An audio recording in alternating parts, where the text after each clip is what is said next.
Good morning, everybody. I want to thank you all for joining us here today on this wonderful, warm-ish February winter morning. I know there are many other things you could be doing on a Saturday morning, but I appreciate you all being here as we stand up and advocate for safer roads here in Montgomery County.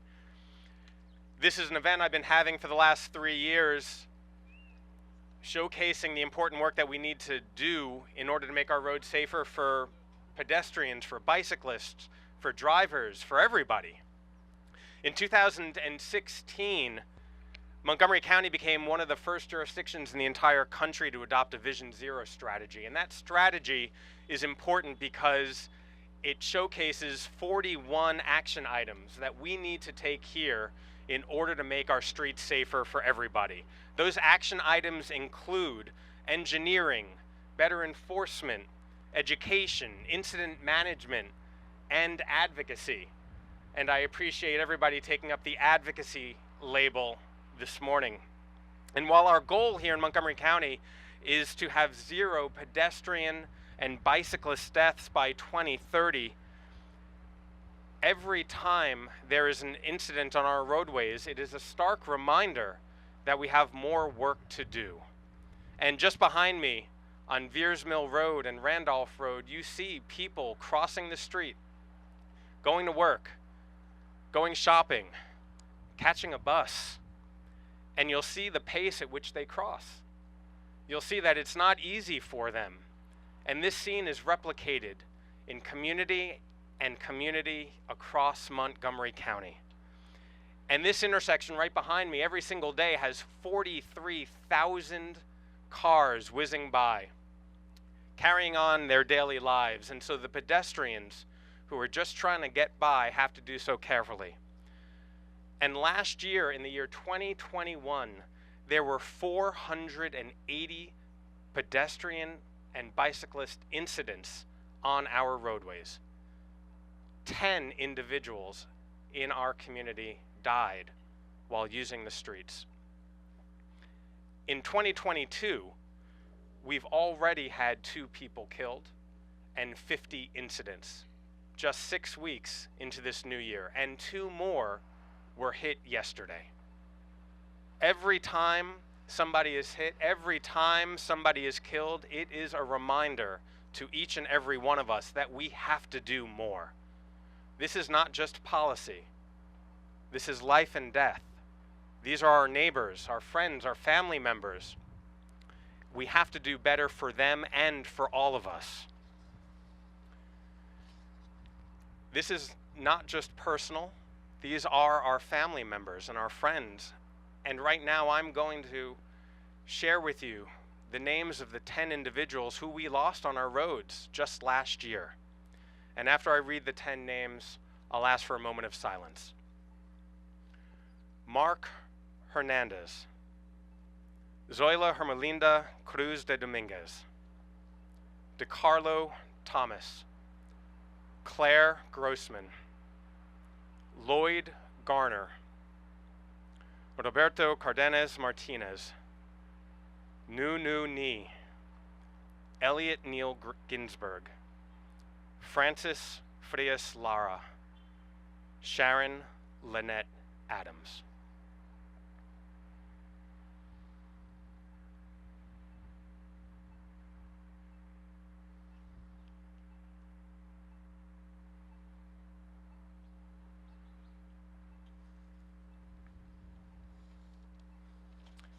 All of those individuals have something in common. They have loved ones who remember them, who are advocating for them, and who are working to make sure that future deaths don't happen. And when you think about the names of the 10 individuals and the countless more who came before them, there are a few things that they have in common. Here in Montgomery County, those who we lose on our roadways because of road violence are overwhelmingly individuals who come from communities of color. They overwhelmingly are Black, Latino, members of the API community.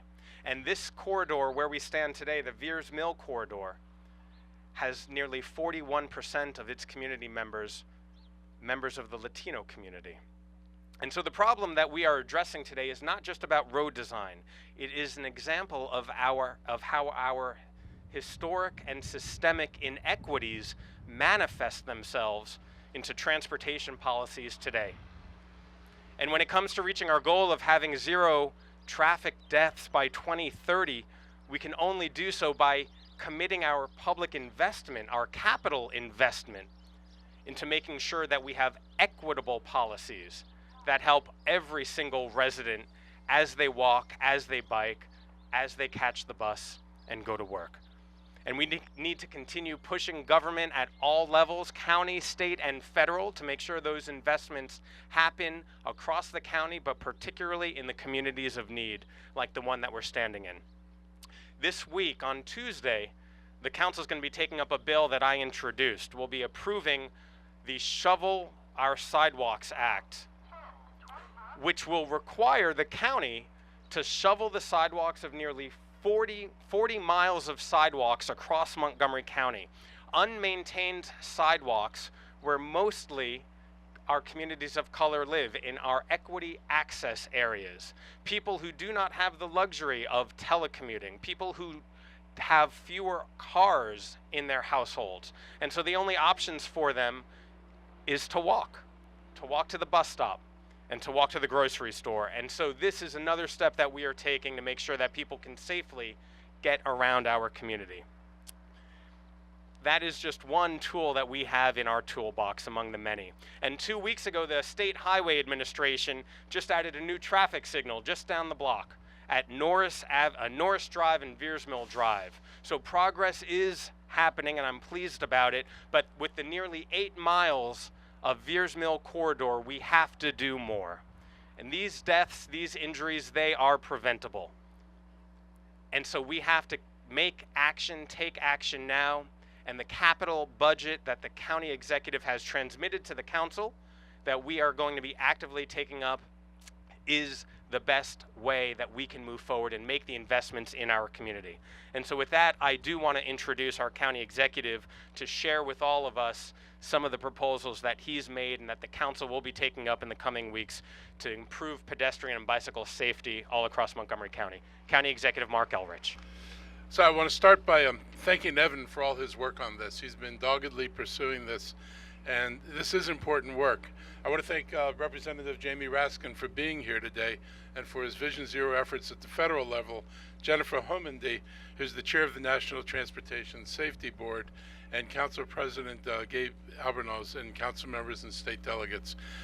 This is really important. The first time I ever got involved in a pedestrian issue in Montgomery County, well, it goes back over 30 years when they were looking at the redevelopment of Silver Spring, and the timing on the signals on Georgia Avenue and Colesville Road were such that a person could not cross that street within a light cycle if they had any kind of disability or if they were a senior and slow walking. And people were getting stranded on the islands and trying to scramble across the streets when it wasn't safe. And our biggest battle then was with the transportation people in the county, who insisted that in lengthening the light cycles would wind up jeopardizing traffic flow.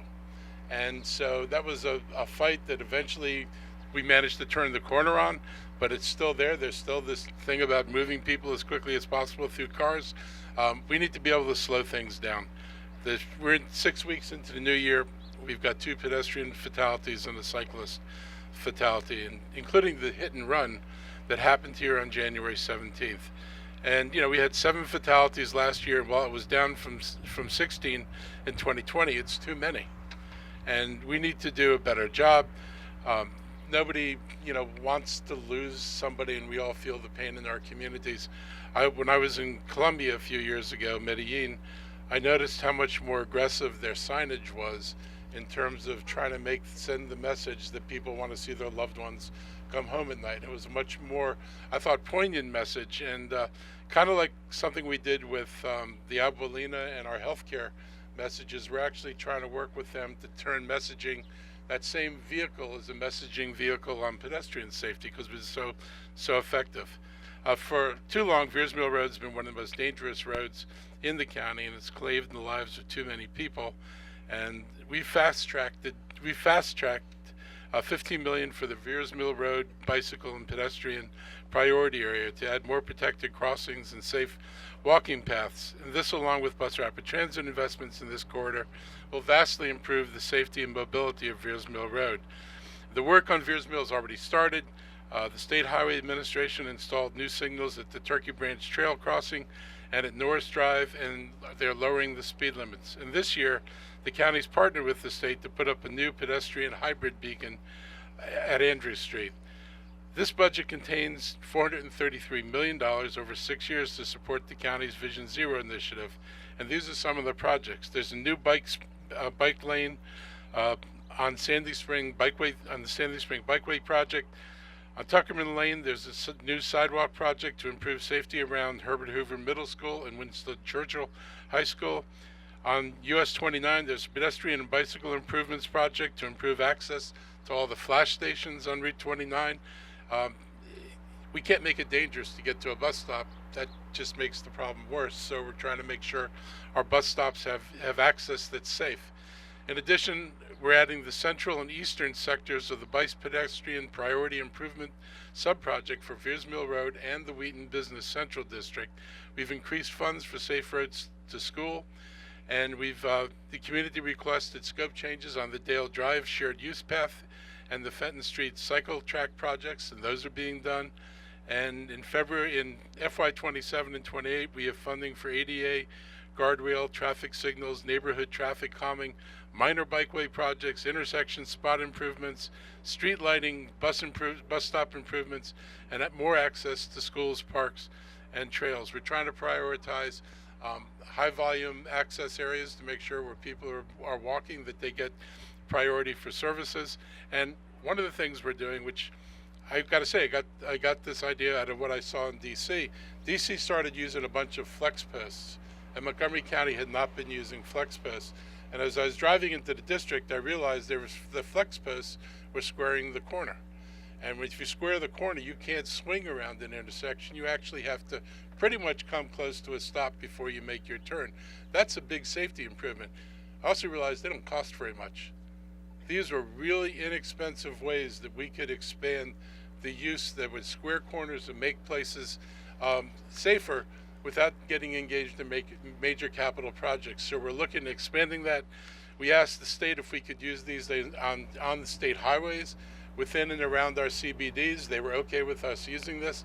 So I look forward to putting more of these flex posts in so we can square the corners, give people more safety, give pedestrians and bicyclists more visibility. And I look forward to working with the council to get this package of improvements moving forward. And as we all know, capital budgets get redone every year or two. So this is a continuous improvement process. What we can't fit in now, hopefully we fit in as we go forward over the next 6 years. So thank you very much. Thank you very much, County Executive Elrich. And for all the activists here, please do share your thoughts with the council as we begin to take up the capital improvement projects. Next up, want to bring our incredible congressman from the 8th District. We all know Jamie Raskin as a champion for the Constitution, a champion for democracy, a champion for good government. But before he arrived in the halls of Congress, he was a state senator. He was my state senator. And when I was starting my civic engagement, we were trying to make our roads safer in downtown Silver Spring along East-West Highway.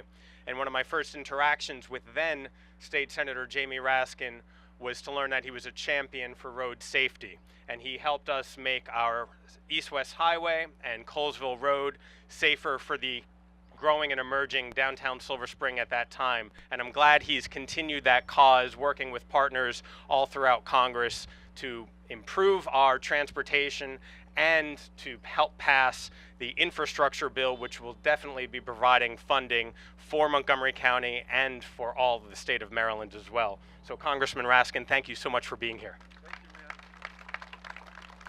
Thank you, Evan Glass, Vice Chair of the Council, and thank you, Gabe Albornoz, who's the President of the Council, and thank you, Marc Elrich, County Executive, for your leadership on this, and Jennifer Homendy from the National Transportation Safety Board, thanks to all of you activists for safe streets, for pedestrians, for a gentler, more humane transportation system and environment for our people here.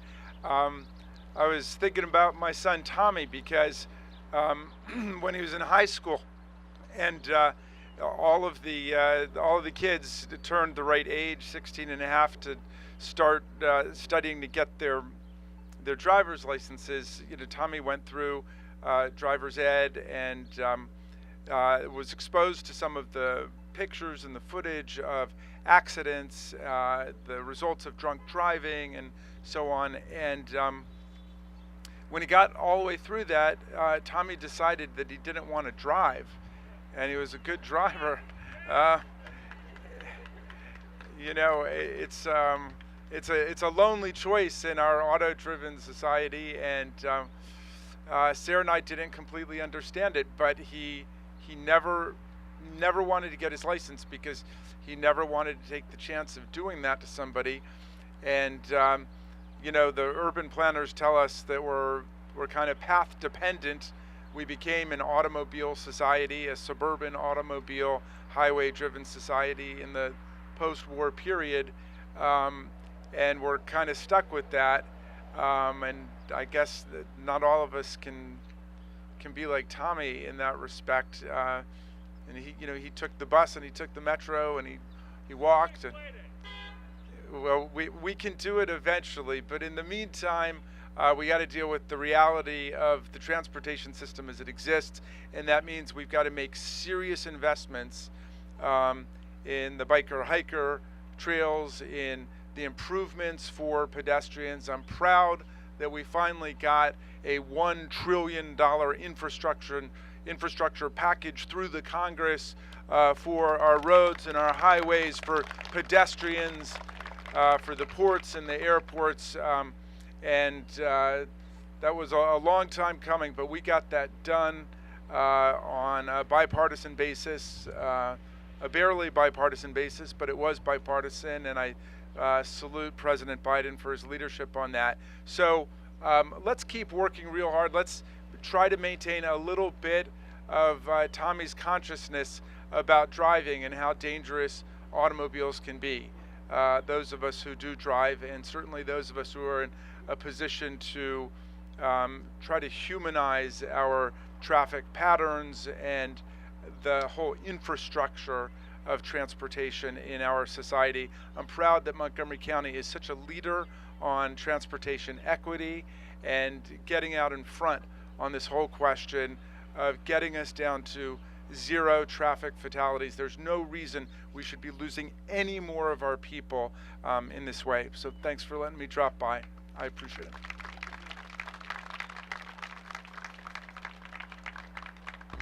Thank you very much, Congressman. We all know that we've been talking a lot about Tommy and reflecting on the meaning of Tommy's life, and I appreciate you opening up and sharing this other side of Tommy that some of us haven't heard before, as we continue to live his values and try to be the best of ourselves, as I know he would have wanted. So thank you very much, Congressman. Next up, I am very excited to have the chair of the National Transportation Safety Board joining us, crossing over the Potomac River to join us here in Montgomery County today. Jennifer Homendy has been a stalwart in Washington in transportation circles as a longtime staffer and advocate herself. And in the nearly 2 years, year and a half that she has been helming the National Transportation Safety Board, she has made pedestrian safety a key issue of her and her agency. And I am glad she's here today to share with us the work that she's committed to doing with us to help support all of our residents. So Chair Homendy, thank you very much for being here.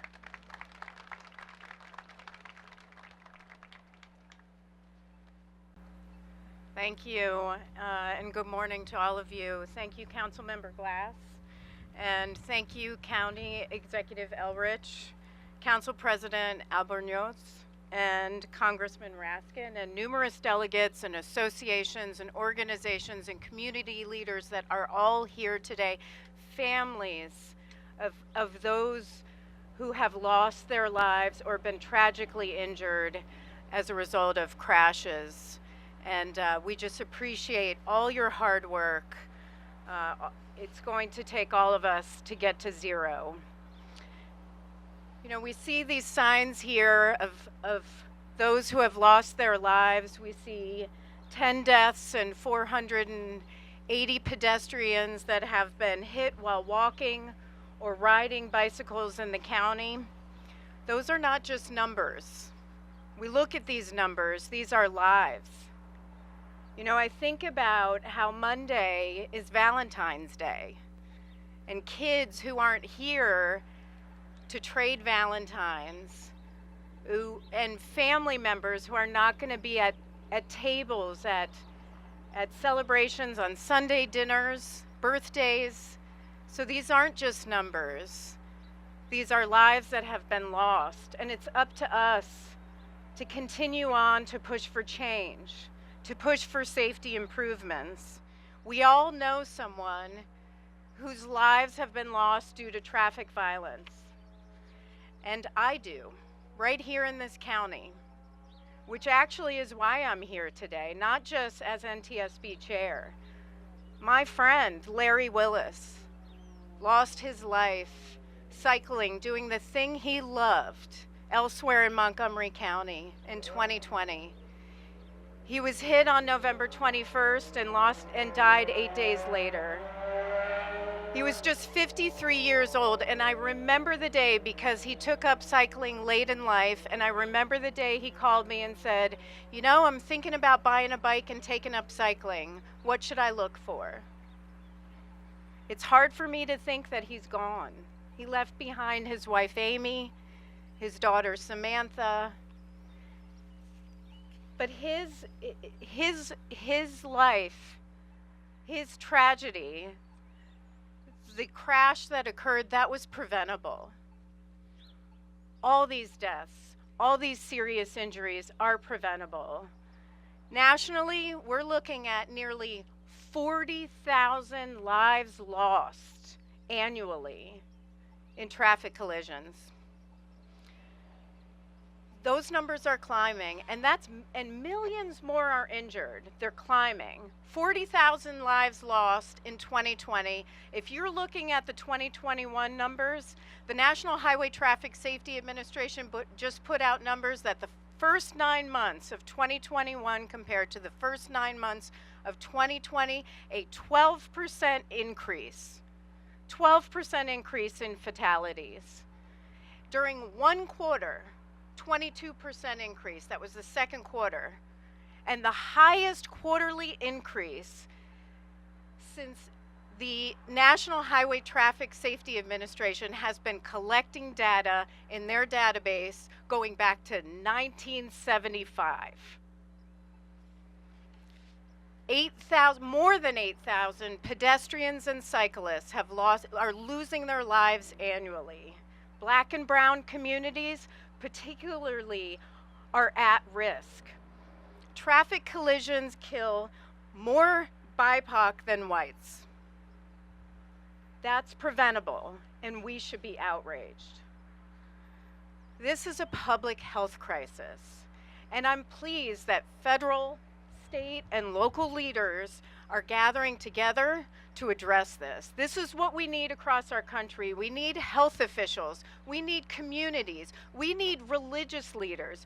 We need advocates, families of those lives who are shattered, organizations, vehicle manufacturers, everybody who has a responsibility to save lives on our roads needs to come together to save lives. We have to look beyond just human error. I've heard it repeatedly. It's just human error. It's a bad decision. It's a poor mistake. That is not it. This is a systemic failure. A systemic failure, which is why the NTSB is so adamant on addressing this through a safe system approach, addressing this through safe roads, ensuring that our roads are designed for those who use it, not just the cars, not just the drivers, those that are walking, those that are biking, those who are rolling.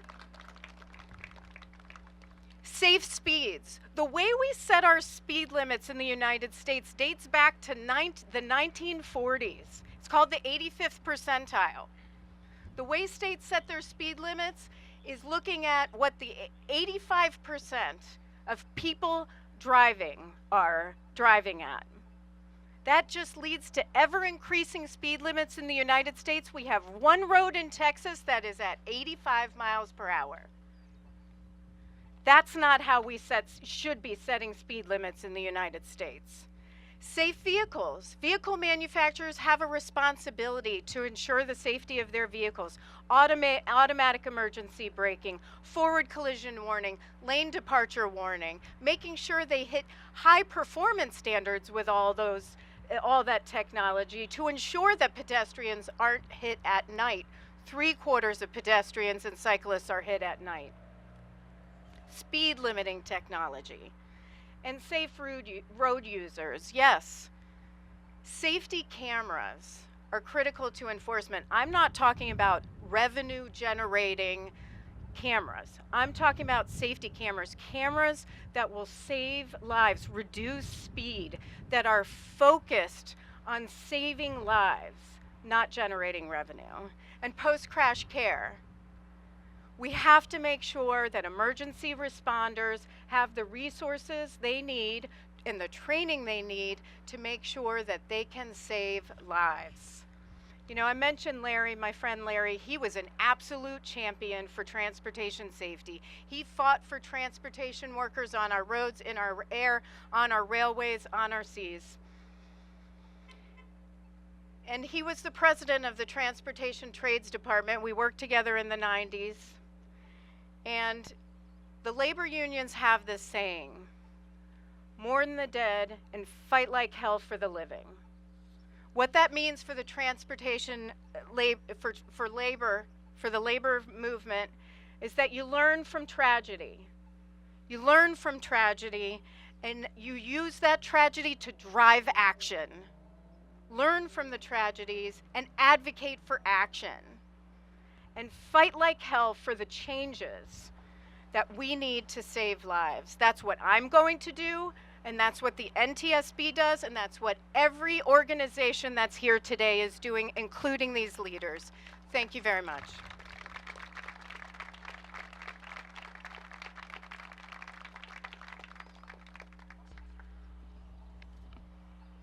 Mourn the dead and fight like hell for the living. Thank you so much, Chair Homendy, for leading the fight to make sure that our roads are safer for bicyclists, pedestrians, drivers, those who roll, for everybody. Thank you very much, and thank you for sharing with us the personal tragedy that you also have experienced here with the passing of your friend Larry. Yet one more avoidable death that we pledge ourselves to prevent moving forward. And along with us in that fight moving forward is my friend and the president of the Montgomery County Council, Councilmember Gabe Albornoz. I'd like to invite up. Buenos dias. It is a privilege and honor to be with all of you today, although in memoriam. We are here to honor and recognize the 10 victims lost, the 10 families shattered, but the countless number of other people who have lost their lives for too long. For 12 years, I served as the director of the Recreation Department of the county, and our headquarters was right just over that hill. And we actually held a community meeting 6 years ago because of the rash of deaths that had been occurring at this particular intersection. Clearly, more needs to be done. Clearly, this needs to not just be, but remain among our highest priorities as policymakers. And as policymakers, we have a collective responsibility at the federal, state, and local level to work cohesively together to ensure that our policies match the situation that's on the ground, that our funding is sufficient to ensure that, as the chairman noted, we acknowledge this is a public safety emergency. This is impacting too many people.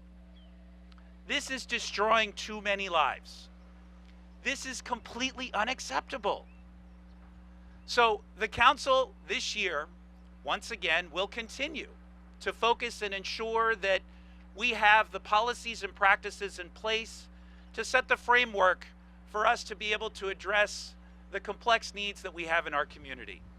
I'm joined this afternoon by Councilmember Andrew Friedson, Councilmember Katz, Councilmember Reamer, but all of my colleagues stand united in helping to ensure that we honor these families. Muchas gracias a todos. Me llamo Gabriel Albornoz, soy presidente del Consejo del Condado de Montgomery. Nosotros sabemos que demasiado de la gente que está impactado en esta crisis son inmigrantes. Son gente que solo están tratando de ir a su trabajo, de visitar su familia, y es una tragedia que nosotros tenemos que asegurar que no pase a ninguna otra familia aquí en nuestra comunidad. Como oficiales en el condado, vamos a asegurar que vamos a hacer todo lo posible para que eso no pase a otra familia. Thank you all very much, and I especially want to thank the advocates who are continuing to ensure that we hold all of us as policymakers accountable and that we do continue to make this the priority that it has to be. Thank you all very much. Thank you very much, President Albornoz. And as he noted, this is a team effort. And you've heard from our leaders at the federal level, and there are a lot of other leaders here that I want to take a moment to acknowledge and thank. We are in District 18, and I want to thank Senator Jeff Wallstreicher for being here, leading the effort. State delegates Al Carr, I believe, is here. Emily Shetty, I believe, are here from District 18 as well. Jared Solomon is here. He will be speaking. Thank you very much. Awesome. I just want to acknowledge some folks who are not speaking. We also want to thank Director of Transportation Chris Conklin. Chris Conklin, thank you for all of your work leading the department. Our Vision Zero Coordinator, a position that had not been filled when I arrived at the council, but we pushed to make sure that this position was filled, and that position is being led ably by Wade Holland. Wade, where are you? Wade, thank you very much for your leadership. We have some municipal partners as well. In her bright yellow vest, Mayor of Kensington, Tracy Furman. Thank you very much, Mayor Furman. And right down Veers Mill Road, coming from the city of Rockville, thank you, Councilmember Monique Ashton, for being here as well, leading pedestrian efforts in the city of Rockville. And this event has also been sponsored by incredible community and activist organizations. I want to thank the committee, the Action Committee for Transit, for their incredible work. The Coalition for Smarter Growth, Cheer, CASA, Washington Area Bicyclists Association, Sierra Club, and the newly minted grassroots organization, Montgomery County Families for Safe Streets. Thank you for all of your work, for all the volunteers who put in countless hours to lead those advocacy and community-based organizations. And there are some incredible people who live here in Montgomery County who are putting their grief into action. You know, Chair Homendy said, "We mourn the dead, but we place action to make sure those who are living have all the support that they need." And one woman who is turning her personal tragedy into action is my friend Rachel Grossman. I'm not going to share with you Rachel's story because you need to hear it from her. But none of us should ever be put in the position that Rachel has. When you lose your family on the roads of Montgomery County, it is absolutely unacceptable. But we are all here to show her that this is not going to happen to any other family in Montgomery County, in our community. And so Rachel, where are you, Rachel? Rachel will share with us her family's story, and it will be another reminder of why this work is so incredibly important. Rachel. Thank you, Councilmember Evan Glass, for the introduction. My name is Rachel Grossman. In 2016, my father, Bob Grossman, was hit on Georgia and Regina. He was crossing the street to go to synagogue, to catch the bus to go to synagogue. 4 years later, my mother died about 2 blocks apart from him, just this past April, Claire Grossman. She was actually on her way home from work from that very building that used to be a CVS in this same shopping center. And she was hit coming off the bus on Georgia and Rippling Brook. I've been using these traffic safety advocacy events and activism as a way to kind of channel my grief, and it's been a healing process. I want to thank everyone for the efforts, our leaders especially, for what they're doing right now. I want to thank them. I think that there's still much more that needs to be done. We need a bipartisan effort. We need to work on infrastructure. I'm asking for speed bumps. I'm asking for rumble strips. I'm asking if there's going to be a speed camera like there's the 1 year where my dad died, let's turn it on, because that one's been off for several years as far as I can tell. In the meantime, we need to do whatever we can to protect ourselves and our loved ones. And as much as I hate to say it, I've had to take the bus myself because I don't have a car. I can't afford a car. So what I did after my mom died is because I often take the bus at night, I got myself a traffic safety belt from Amazon. It's a USB lit up belt that lights up in the dark, flashes, and it's neon colored, and you just wear it around your waist. Great investment. It was only like $20 to $30. If you do take public transit or have to walk, I highly recommend getting one. But, you know, it really shouldn't be on us to have to prevent that, you know. It should... I just wanted to put that suggestion out there for anyone else who might also have to deal with the fear of crossing the same streets where their parents have died. So, anyways, thank you very much for having me here. Thank you, everyone, for your initiatives and for your support.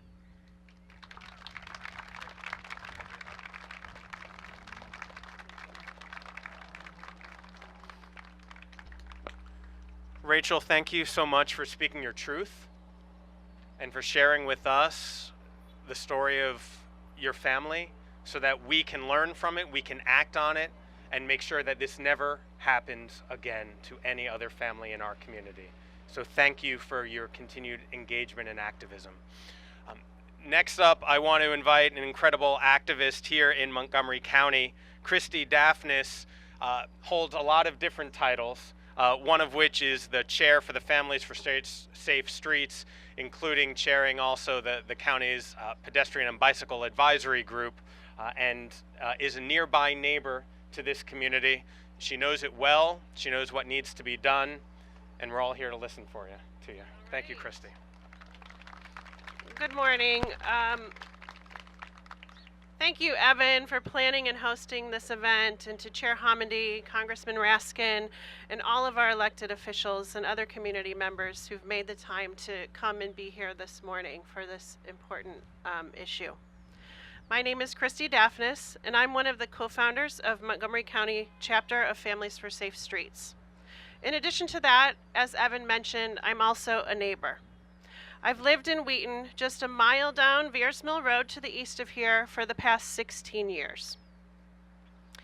In June 2011, I lost my child's daycare provider at Saguenay Harissa, or Izu, to a fatal crash on Maryland 97 Georgia Avenue. And this intersection will sound familiar because it was at Georgia and Regina in Aspen Hill. She'd been studying and working as a lawyer in her home country of Ethiopia when she got the notice that she'd won the immigration lottery. She didn't look back when she moved here to Montgomery County to live with her Aunt Yeshi, and she was beyond excited to come to America. She was young, just 23 years old, and ready to start a new and exciting adventure. She'd just enrolled in nursing classes with the intent of getting her nursing degree so she could make a good living while also helping people. That night, she was crossing Georgia Avenue on the way home from one of her first weeks of classes at Montgomery College. Leah Walton, who's also here.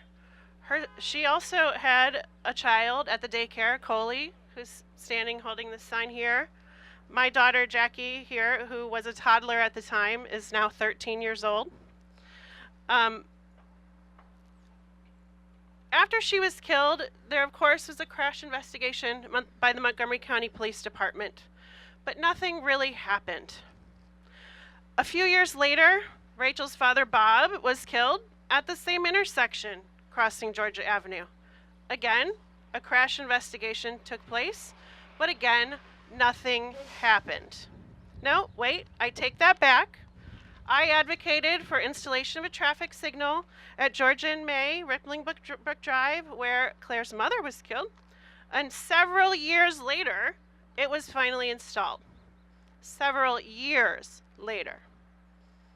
Then, as Claire noted, in 2020, just 2 blocks away from where Izu and Bob were killed, Claire was struck and killed, also crossing Georgia Avenue, also on her way home from the bus stop. This is not an uncommon phenomenon here in Montgomery County, and I'm sure in other parts of the state. Fatalities happen along state roadways, often in the same locations over and over and over and over again. Yet, the infrastructure and engineering conditions remain the same. And if they do change, they change at a glacial pace, years.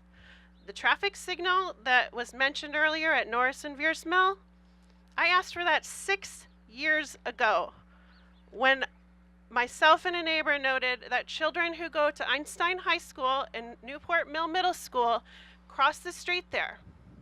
6 years. First I was told, oh, that's the county, no, that's the state, that's the county, a lot of rigmarole, a lot of runaround. I'm super happy, super glad. I'm thankful for our D18 delegation who helped to make that happen, and our county executive's office and the planning department. But it took way too long. Too many kids were put at risk during that 6 years. Montgomery County Families for Safe Streets is an organization that's working to raise awareness of these totally avoidable and preventable deaths while providing support to victims' families and advocating for change. One of our core activities is working with the Action Committee for Transit to plan and install roadside memorials for every non-motorist killed on Montgomery County roadways. As you drive through the county, you may see white shoes and plaques nailed to telephone poles, or a white bike sitting lonely by the roadside. And you may ask, what are these? Why are they there? Why are there so many? Each of these memorials represents a person, a life taken too soon, a vulnerable road user who was just trying to get home after a long day at work or at school. Just down Randolph, you would see a memorial, this direction, for Adine Martinez, who after a day of laying carpet was crossing Randolph Road to get a pupusa for dinner. Just 2 weeks ago, we hung ghost shoes for Luz Roa, a few blocks to the west of us at Veers Mill in Ferrara. She too was just crossing the street to get to the bus stop. She loved living where she lived because the bus stop, with the frequent routes here on Veers Mill, were so convenient. Guess what? At the same location, Veers Mill in Ferrara, we installed 2 additional sets of ghost shoes just last year. And tomorrow at New Hampshire and Elton in White Oak, we'll install another set for Moses Elemnu Wabiti, a location where we've already hung 3 additional sets of ghost shoes.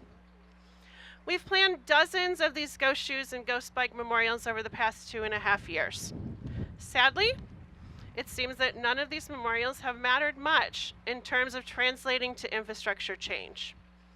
Hopefully it's coming, but it's not here yet. As an advocate, it's very frustrating to continue to spend my Saturdays and Sundays at rallies like this where politicians stand up and talk about the importance of pedestrian safety.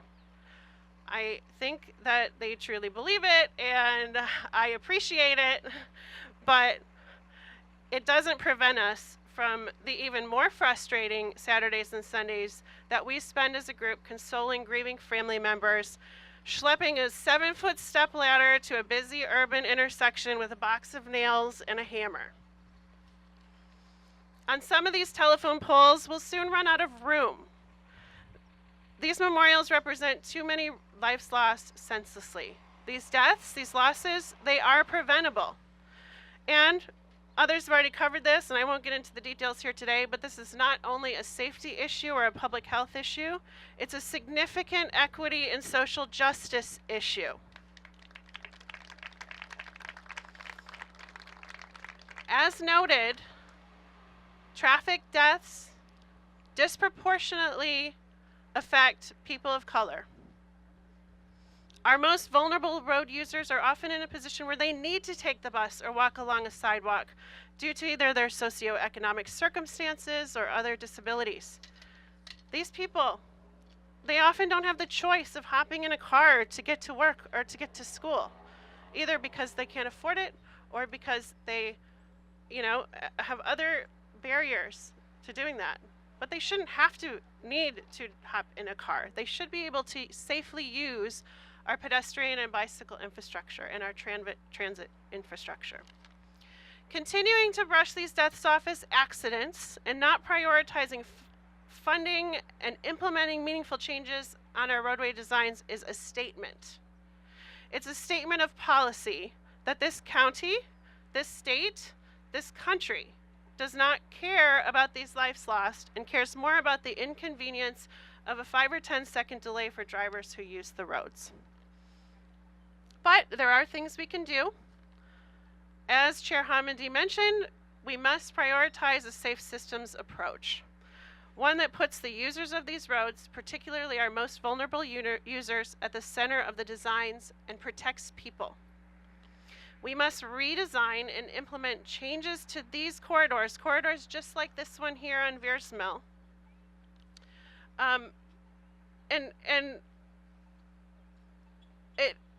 Make it so that our infrastructure is equitable and reduces the risk to our most vulnerable road users. I do see some encouraging moves here in Montgomery County. As mentioned earlier, there is funding in the county executive's budget to fund a redesign of Veers Mill Road for the bus rapid transit, and as I understand it, due to some of the efforts of our county executive and of the council, we will be using some federal funding to help redesign this corridor. There's the U.S. Department of Transportation's National Roadway Safety Plan, which was released a couple of weeks ago, and that includes things like equity and some other infrastructure redesign.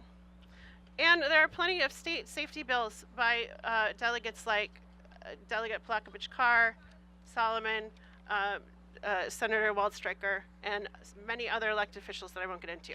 I need to wrap it up. I'm sorry. I urge you, as you leave here today, as you make decisions about how we spend our money and whether or not you should be inconvenienced for a minute waiting to turn right at an intersection, I beg you to please think of Izu, Bob, Claire, Adine, Luz, Moses, Brett, and the dozens of lives that have been cut too short due to these poor policy decisions. Thank you. Kristy, you are passionate, and so I appreciate you sharing your passion with us. And I remember the first time I was driving somewhere, I think it was up New Hampshire Avenue, and my husband asked me, what are those white things on the post, on the pole? And I explained to him that they were ghost shoes. And so as we all drive around our community, be noticeable, not only of what is happening on the street, but what is happening around us. And you might see those ghost shoes, and you'll be reminded of the work that we need to continue doing. And thank you for you and everyone's efforts there. Next person I want to introduce, Juan Gonzalez, lives just a quarter of a mile from here. He knows how dangerous these streets right behind us are and the dangers that they've posed to his own family, killing his brother recently. And so Juan, I want to thank you for being with us today, for sharing your story. We're going to have this translated. He'll be speaking in Spanish, and then we'll have the English translation after he is done. Juan, thank you very much for being with us today. Buenos días. Mi nombre es Juan Gonzalez. Honorables ejecutivos del condado, miembros del Consejo Oficial electos, quiero agradecerles la oportunidad que se me está brindando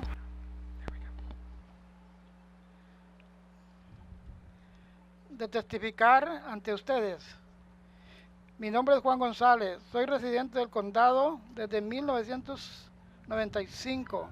Estoy ante ustedes para pedirles que destinen más fondos que ayuden a nuestras carreteras y que nuestras carreteras sean más seguras para los peatones, ciclistas, conductores y así poder salvar más vidas. Hace 5 años mi hermano salió de mi casa con rumbo a Wheaton, pero nunca regresó a casa. No me imaginé que sería la última vez que lo vería con vida.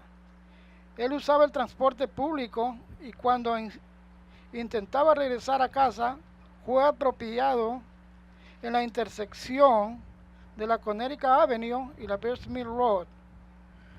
Como yo, otros miembros de la comunidad latina sufren por haber perdido un ser querido por accidentes en las carreteras. Muchos dependen del transporte público para llegar a sus trabajos y sostener a sus familias.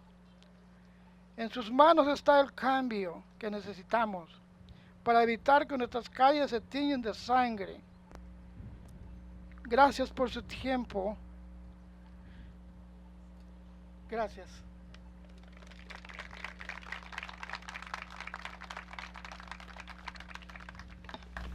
Honorable County Executive, Council members, and elected officials, I want to thank you for the opportunity I have been given to testify before you. My name is Juan Gonzalez. I have been a resident of this county since 1995. I stand before you to request to assign more funds to make the roadways safe for all pedestrians, bicyclists, and drivers. 5 years ago, my brother went to Wheaton but never returned home. I never imagined that it would be the last time that I would see him alive. He used public transportation, and sadly, when he tried to come back home, he was struck and killed at the intersection of Connecticut Avenue and Versmill Road. I am only one case of many in our Latino community who have suffered a tragic loss of a loved one. Given this situation, I request that you all ensure the full implementation of pedestrian safety.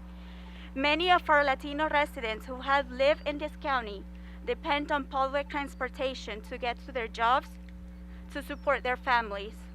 In your hands, you have the power to prevent our streets from being stained with the blood of our loved ones. Thank you for your time.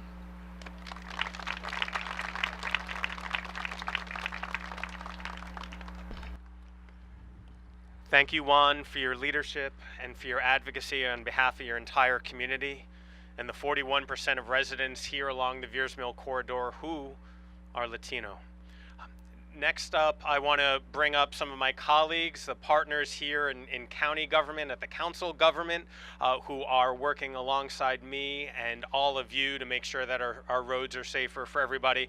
Councilmember Han Dreamer was here and he had to leave, but I'd like to bring up Councilmember Sidney Katz, chair of our Public Safety Committee, and also Councilmember Andrew Friedson for a few words. Thank you very, very much, and thank you for being here. I am Sidney Katz. I'm the chair of the Public Safety Committee. And I'm somebody, my colleagues will tell you that I many times will start out by saying that I don't like to repeat what's already been said. And I agree with everything that's been said today, and I am so very sorry to hear the tragedies that we've heard about again, because we knew them. I've been to events, and we knew them, but it's never enough that we've heard them. But I can tell you, I grew up in Montgomery County. I'm from here. And years ago, I had an uncle that was struck, a pedestrian that was struck and killed. And we didn't do enough about that. And to the point that we mourn the dead, we did, but we didn't fight to do something about that no one else would would have that tragedy in their family. And I want to very publicly thank my friend and colleague, Vice President Evan Glass, for having this event today.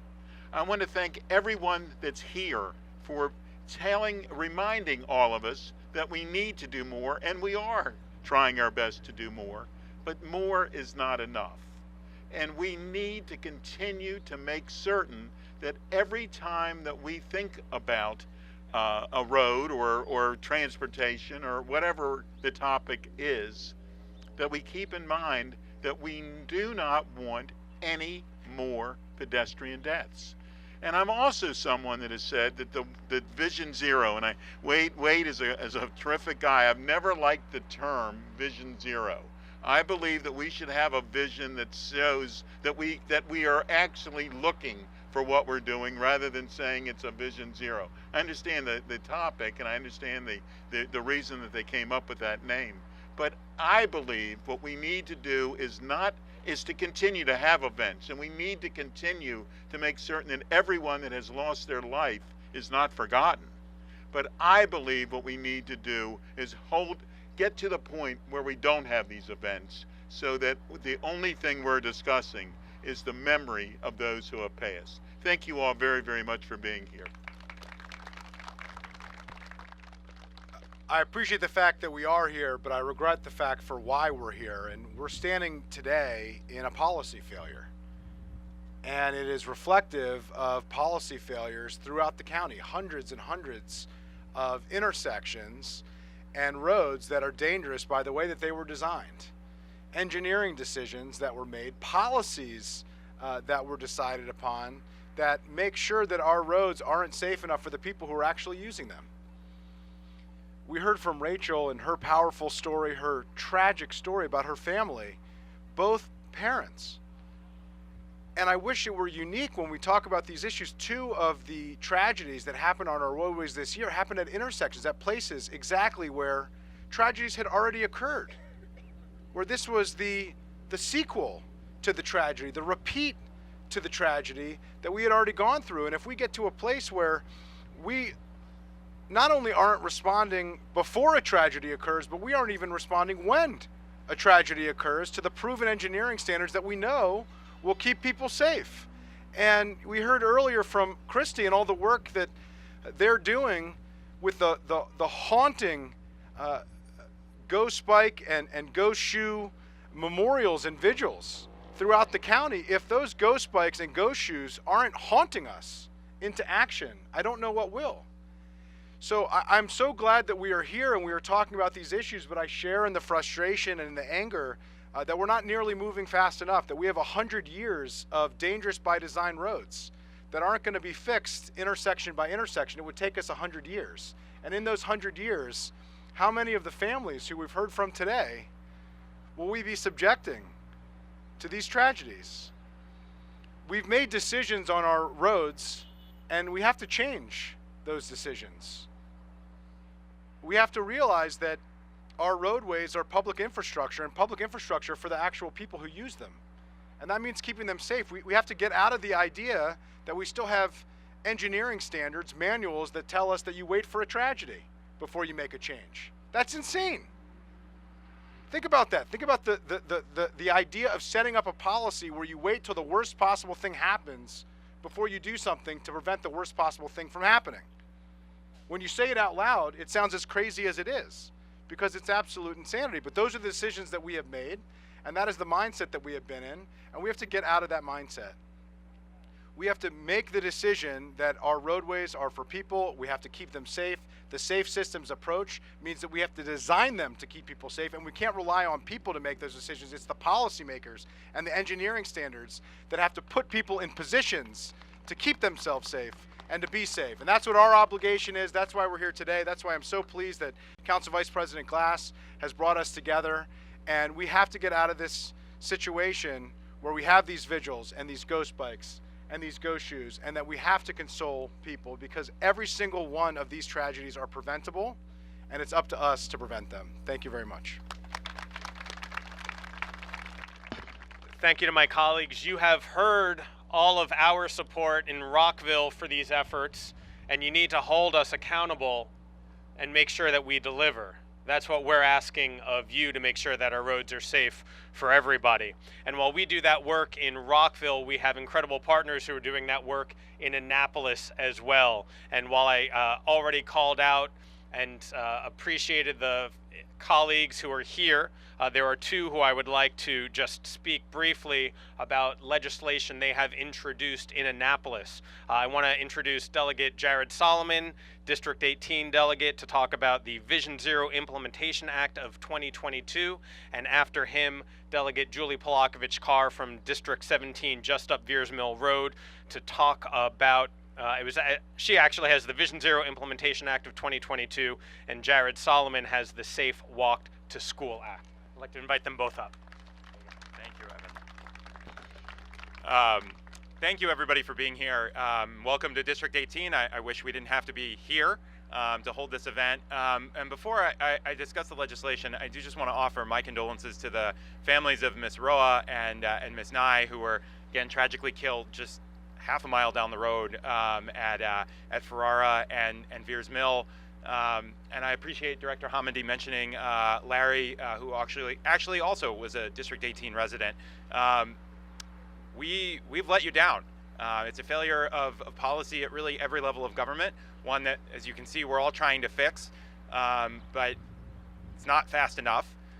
And thank you to all the advocates who shared their stories, the family members who shared their stories. It's actually with the advocates that we've been working so closely to improve Veers Mill, to improve that intersection at Norris and Veers Mill, and that we put together the legislation that I'm going to talk about, the Safe Walk to School Act, which is really, I think, the ultimate piece of common sense legislation. Really, all of the bills you'll hear about today are, but this bill in particular would require local school systems to work collaboratively with their local departments of transportation as well as the state highway administration to essentially come up with a pedestrian safety plan when they either rebuild a school, build a new school, or add a large addition to an existing school. And most importantly, that pedestrian safety plan has to have community input and collaboration to make sure that things get fixed. And sometimes those things cost a lot of money, like building sidewalks or redesigning roads, but sometimes those things are really easy, like repainting a crosswalk or putting some additional signs or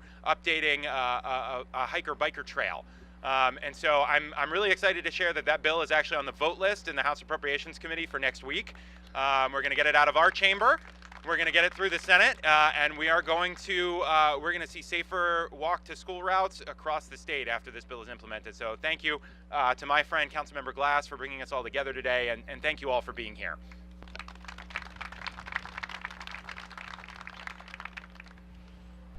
Good morning. I'm Delegate Julie Palakovich Carr, and I have the pleasure of representing District 17, which is Rockville and Gaithersburg, just up the road.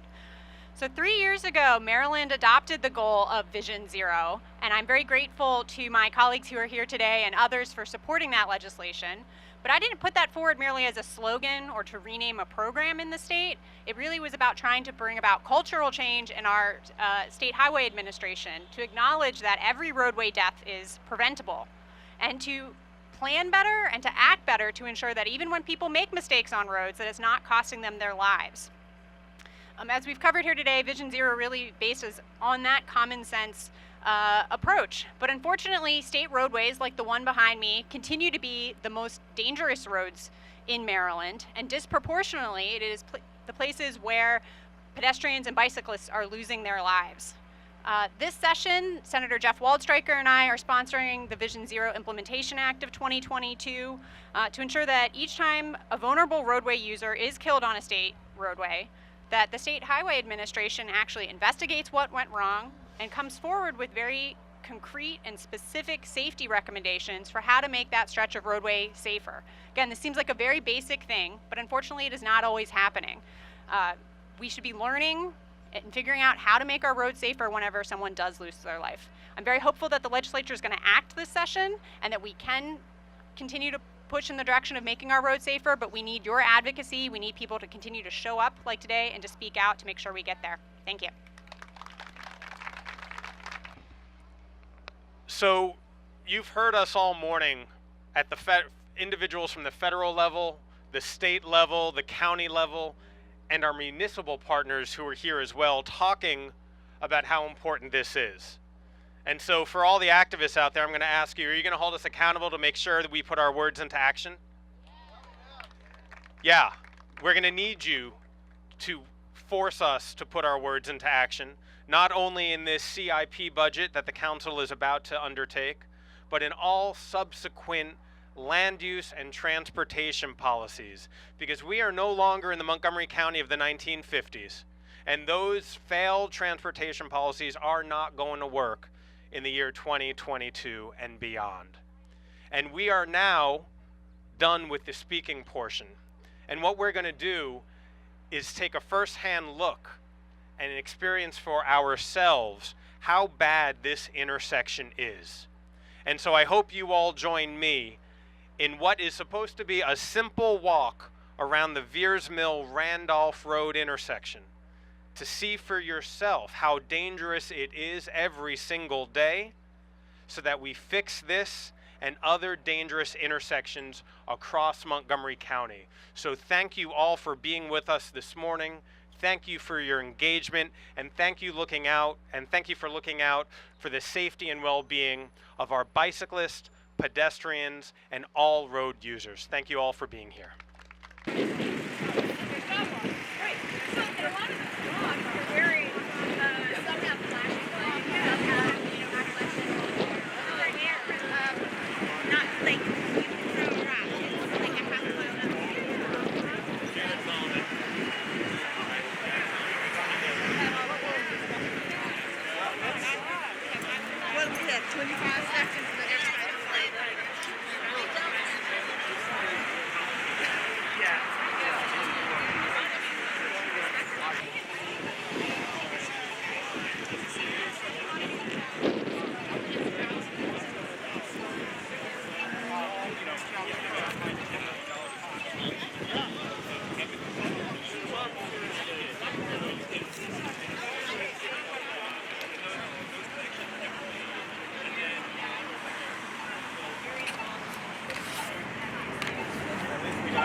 You travel by. Oh, thank you. I like your from here. Thank you.